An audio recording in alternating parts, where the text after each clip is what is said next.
So I never have gaffes or, apologizing for something that I said, oh, that's not what I meant. I never have to clarify because I think very carefully about what I say. I think very carefully about what I say. Before I call the chair, I will remind the government we are elected to hear it first, not to read it in the Telegraph, and certainly not a WMS is satisfactory on such an important matter. Here's the moment when Kemi Badenoch, still in government, got Speaker of the House Lindsay Hoyle seeing red. But before we witness that moment, here's a quick reminder of Badenoch's campaign so far to become the next Tory leader. It's interesting, you make a virtue of your plain speaking and so on, but you evidently mean, when you say the number of recent immigrants who hate Israel, you evidently mean Muslim immigrants. Why didn't you just say that? Because it's not all Muslim immigrants. And this is what I don't do. I'm very careful when I speak. This is the woman who, during her leadership campaign, threatened to take on Doctor Who. Until we wake up and Kemi Badenoch doesn't exist anymore, I don't wish ill of her, I just wish her to shut up. No, I will not shut up. You need someone like me who's not afraid of Doctor Who or whoever. Believes she became working class by working at McDonald's.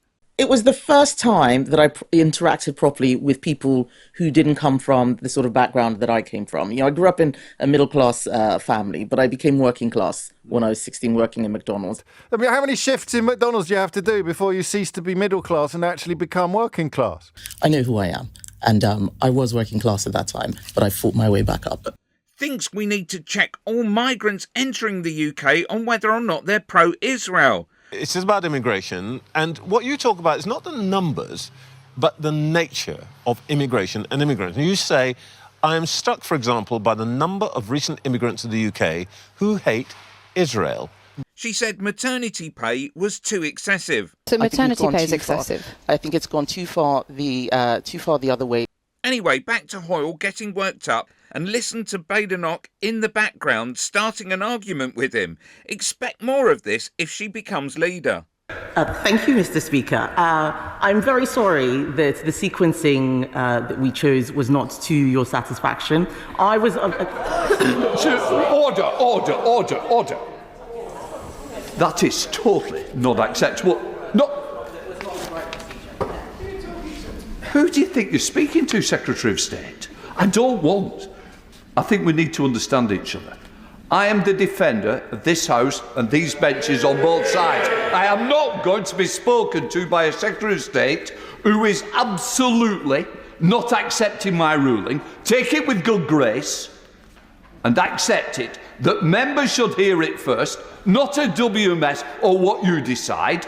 These members have been elected by their constituents and they have the right to hear it first. And it is time this government recognised we're all elected, we're all members of Parliament and use the correct manners. Secretary of State. Mr. Speaker, I apologise. What I was trying to say was that I'm very sorry that I did not meet the standards which you expect of Secretaries of State. Here's more of Badenoch dropping all parliamentary decorum and blatantly calling a Labour MP a liar. You've made statements that contradict some of the best available evidence, including the government's own data. For instance, the LGBT survey that showed that there's no evidence of trans in a way the gay, but substantial evidence that trans people were at twice the risk of being exposed to conversion practices. And you've also made these statements using inflammatory language that likens children and young people coming out as trans to the spread of a disease. I've never said that. That is a lie. Well, that is a lie. And I think you should withdraw that statement. That is a lie. Click here for Robert Jenrick being called a mince head.